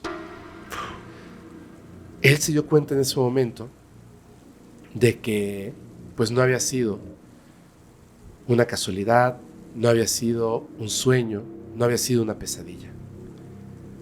Él no quiso decirle a nadie esto que había vivido, pero se dio cuenta de que algo había cambiado. Era como si cuando estaba él solo hubiese alguien más, alguien que lo estuviera observando. Él trató de calmarse, obviamente cambió las sábanas y llegó su novio al fin. Entonces, él cuando llega, después de haber limpiado, tirado la sábana a la basura y todo esto, le cuenta lo que sucedió. Le dice: no vas a creerme, pero ahora que no estuviste, en la noche tuve esta experiencia. Él la observaba con una sonrisilla y su respuesta lo dejó helado. Le dijo: no te espantes, tú sabes que yo soy muy celoso. Entonces, mientras no estuve, te mandé a una entidad para que te vigilara, para evitar que alguien más se te acercara en mi ausencia. Él obviamente al escuchar esto se da cuenta de que es una completa locura lo que hizo y decide terminar su relación. Le dice que eso no está bien, que está loco. Y esa misma noche, lleno de ira, toma sus cosas y se va. Pues pasa el tiempo y él deja de hablar con esta persona, pero lo seguían observando.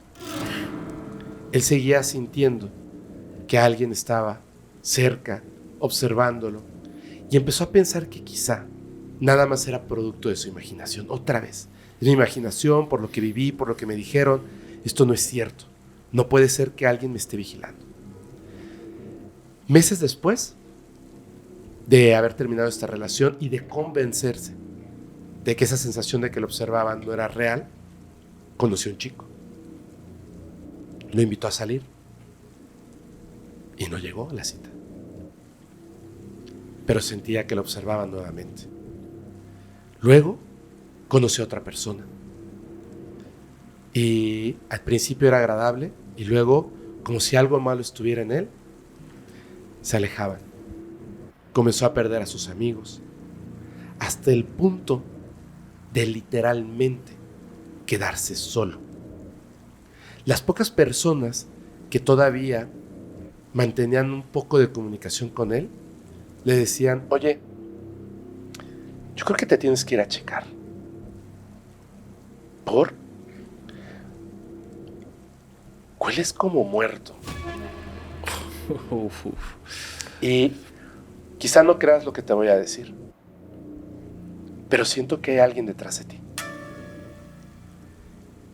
Él dice que con el tiempo comenzó a notar de repente una sombra que lo acompañaba, algo que estaba así, de reojo. Y termina diciendo lo siguiente: te escribo este correo, Fepo, ya que esta madrugada me despertó un ruido. Fue como si un vaso se cayera al suelo sin romperse. Me levanté y busqué el vaso con la mirada. Nuevamente en la entrada de mi habitación estaba aquella mujer, sonriendo. Levantó su mano, se señaló un ojo, indicando que me continuaba vigilando. Y yo sigo solo y sin pareja. Dios de mi vida, creo que he escuchado historias de parejas tóxicas, pero esta se lleva las palmas. Qué cosa tan intensa. Además, siento que tiene un elemento que me parece súper importante, que es lo que ves cuando se te sube el muerto, porque hay una explicación científica, es una parálisis del sueño. Me ha pasado, supongo que te ha pasado, sí. Son cosas que puedes ver como algo normal, pero también hay quien dice que cuando estás en ese nivel de conciencia, sí puedes ver cosas que están en otros planos. O sea, abrir tus ojos y tu cerebro estando dormido o medio dormido aún, que puedes ver cosas que sí están ahí. como en este caso. Así es. Por eso, no sé, yo no me confío de lo que veo cuando tengo parálisis del sueño. Jamás. Así es. A ver, te toca cerrar, ¿no? Sí, me dejaste el privilegio de cerrar y yo creo que es de las mejores historias que me tocó leer esta noche. Está súper intensa y es de Daniel Gasca. Se llama Quiero salir. Sucede curiosamente el 31 de octubre de 2023, hace poco, el Halloween pasado. Él nos dice que se organizó un recorrido nocturno por el cementerio municipal de su ciudad, organizado por el ayuntamiento y con guías que iban compartiendo historias del lugar. Le resultaba particularmente interesante porque es un cementerio muy antiguo, de más de 150 años, y él, al ser un gran fanático de estos temas y lo paranormal, pues se pone de acuerdo con su prima y con una amiga para ir todos juntos. Pero cuando llegan se dan cuenta que ese día parece que el cementerio está repleto de turistas extranjeros. ¿Qué sucede? Pasa en esas fechas, atraídos por nuestras tradiciones, pero sí se llena de mucha gente de otros países. Dice que incluso algunos iban disfrazados porque pues era Halloween. Pero también era una noche muy agradable para un paseo de ese tipo. Era cálida, un poco nublada, con viento. Y de repente, antes de empezar, cayó una llovizna muy ligera que casi parecía llenar todo de niebla. O sea, era el escenario perfecto para un paseo de Noche de Brujas.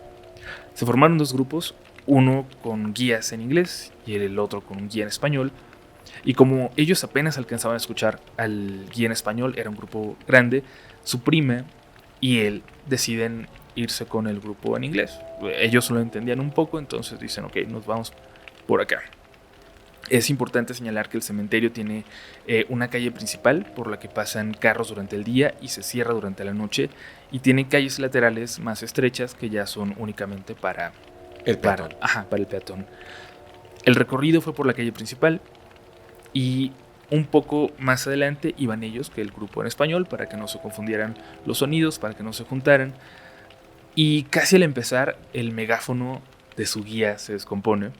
Pero aún así se esforzó por hablar lo más alto posible y les dijo que siempre en cada punto iba a esperar a que todos estuvieran juntos para que todos alcanzaran a escuchar de la mejor manera, para no tener que gritar. Y al llegar al final de la calle principal, la guía les indicó que tenían que regresar al punto inicial para hacer la última explicación. Era el último punto de interés, pero tenían que volver. Y como iban caminando todos muy despacio, su prima tuvo una gran idea, y era que exploraran, que se fueran de regreso por los caminos laterales para ver las tumbas. Y bueno, grandísima idea, ¿no? Estás en un paseo en un cementerio, vamos a separarnos del grupo principal, vamos a investigar, a ver si vemos algo interesante. Pero bueno, dice que mientras caminaban iban bromeando con escenarios hipotéticos sobre qué pasaría, por ejemplo, si en ese momento se apagaran todas las luces, qué iban a ver, qué iban a escuchar.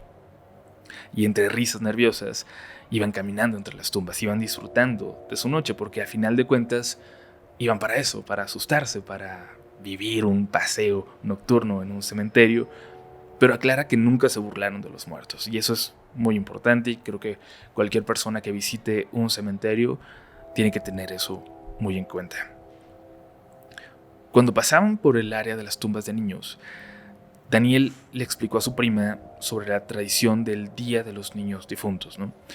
Y justo cuando iba hablando de eso, llegan al fondo del pasillo y ven una estatua de un ángel con el dedo en la boca, como pidiendo silencio.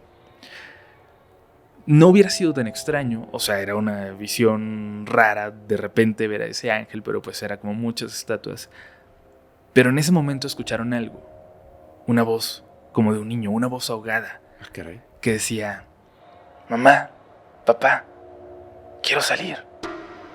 Y lo decía de una forma ya muy triste, muy débil, como si fuera un último aliento. Y dice que cuando escucharon eso, hubo un alboroto como de perros ladrando muy a lo lejos, porque ahí no había cerca, pero que se sintió un cambio en la energía, un cambio en la vibra. Evidentemente se asustaron y corrieron los dos para alcanzar al grupo que ya estaba terminando el recorrido, que ya estaba llegando a la entrada. Y lo único que hacen es acercarse a la guía y decirle: oye, acabamos de escuchar algo súper extraño, quizás esperando que ella los calmara y que les dijera que había sido su imaginación. Pero al contrario, ella les cuenta una historia que resulta de verdad sumamente escalofriante. Les dijo que justo frente a ese ángel que está pidiendo silencio estaba la tumba de un niño que murió hace 20 años. Un niño que toda su vida fue muy enfermizo, que vivió su muy corta vida permanentemente enfermo de algo. Que una noche se puso muy grave, se debilitó mucho de un día para otro y su familia lo llevó a un hospital, lo internaron de emergencia, le hicieron todos los estudios posibles. Y lamentablemente les tocó un médico muy inexperto ese día, que no supo interpretar ciertos resultados. Lamentablemente, más tarde esa noche, el niño muere a las 2 de la madrugada. Y los servicios funerarios fueron muy rápidos a petición de la mamá, que quería que su hijo descansara lo más pronto posible, sin el ajetreo de ceremonias, de velaciones en las que no creía. Ella simplemente quería que su hijo descansara. Y al día siguiente, antes de la tarde, entierran a su hijo en el panteón. Los papás del niño fueron al día siguiente al hospital a recoger algunos documentos, trámites que siempre son necesarios en estos casos. Y en cuanto llegaron, el médico del día anterior sale corriendo por uno de los pasillos con documentos en la mano y sin nada de tacto les empieza a preguntar por el niño, dónde estaba, qué habían hecho con él. Ellos le dicen que lo enterraron el día anterior, que hicieron todo rápido, que no querían pasar por ese trauma, por esos trances, que querían hacerlo lo más pronto posible. Y la siguiente parte me da escalofríos. Y es que al escuchar eso, el médico entró en una crisis nerviosa y les dijo: su hijo estaba vivo. Me equivoqué en el diagnóstico. Su hijo tenía catalepsia. La catalepsia, para la gente que no sepa, es un trastorno neurológico caracterizado por una pérdida temporal de movimiento y sensibilidad en el cuerpo. Durante un episodio de catalepsia, una persona puede parecer que está muerta. Tiene rigidez extrema, los músculos se tensan, el cuerpo se queda inmóvil en una sola posición. Por eso en la antigüedad a muchas personas con este mal las enterraban vivas. Baja tu ritmo cardíaco también, ¿no? Sí, al grado de casi desaparecer. Parece que estás muerto, aunque tú estás consciente de tu entorno. Ves y escuchas todo, sin poder moverte, sin poder hablar. Al escuchar eso, todos, hasta el médico, corren al cementerio. Evidentemente, empiezan a cavar con palas, los papás, hasta con las manos, desesperados, hasta llegar al ataúd, y encontraron el cadáver del niño en posición fetal. O sea, se había movido, había despertado. Y dicen que había un terror indescriptible grabado en su cara, como su último gesto. Su hijo fue enterrado vivo. Su hijo murió de asfixia durante la noche, en la peor pesadilla, yo creo, que cualquiera de nosotros podría tener. Sí. O sea, imagínate despertar y estar en una tumba. El dolor de los papás fue enorme, las demandas llovieron sobre el hospital, pero nada les dio consuelo. Y no, ¿qué iba a hacerlo? Nos dice Daniel que la guía le dijo que los papás siguen viviendo muy cerca del cementerio y que todas las semanas van a dejar todavía flores a la tumba del niño que fue enterrado vivo. Y que todo parece indicar, según dice ella, que lo que escucharon esa noche fueron todavía los ecos del niño.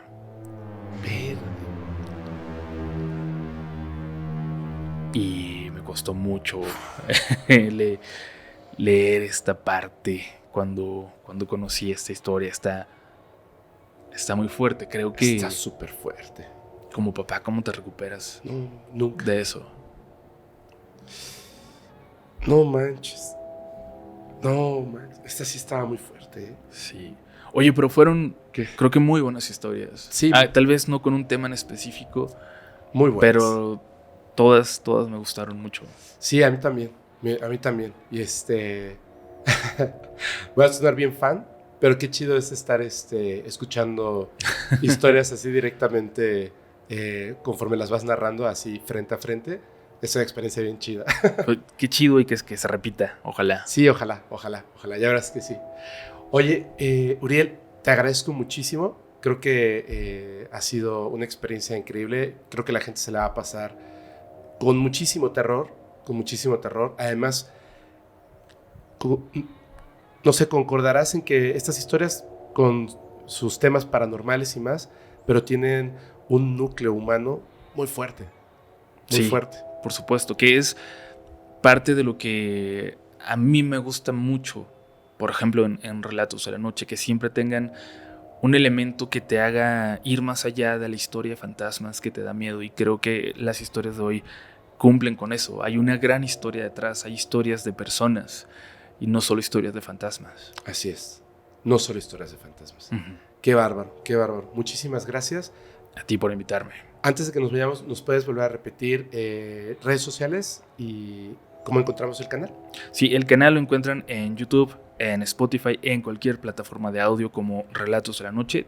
Tiene que ser, espero, la primera opción que les salga. Sí es. Y salvo en Facebook, que es diagonal Relatos de la Noche. En todas las demás redes sociales que ya estamos usando, hasta TikTok, nos encuentran como RDLN Oficial. Muy bien. Pues muchísimas gracias. A ti, yo creo que también mucha gente de Relatos va a estar muy contenta porque, así como tú dices que te solicitaban esta colaboración, mi canal está lleno de comentarios de ¿cuándo vas con Fepo? ¿Cuándo haces algo con Fepo? Por fin se logró. Ahí está, por fin se logró, muchas gracias. Yo les recuerdo a las personas que si quieren mandar sus experiencias o evidencias, sus experiencias reales, por favor, háganlo al correo fepo@podcastparanormal.com. Recuerden que si quieren que su historia sea anónima y no digamos su nombre, al principio del correo coloquen la palabra anónima o anónimo, por favor, para que no vayamos a cometer un error. Y si nos ayudan también colocando en el asunto del correo de qué género ustedes consideran que es su historia, también nos ayuda a recolectarlos y ponerlos más rápidamente en un capítulo de Insomnio. Ya nos vamos, muchísimas gracias. Gracias a ti. Nos vemos la próxima semana para escuchar más experiencias reales terroríficas de la audiencia, así que escúchenlas si se atreven.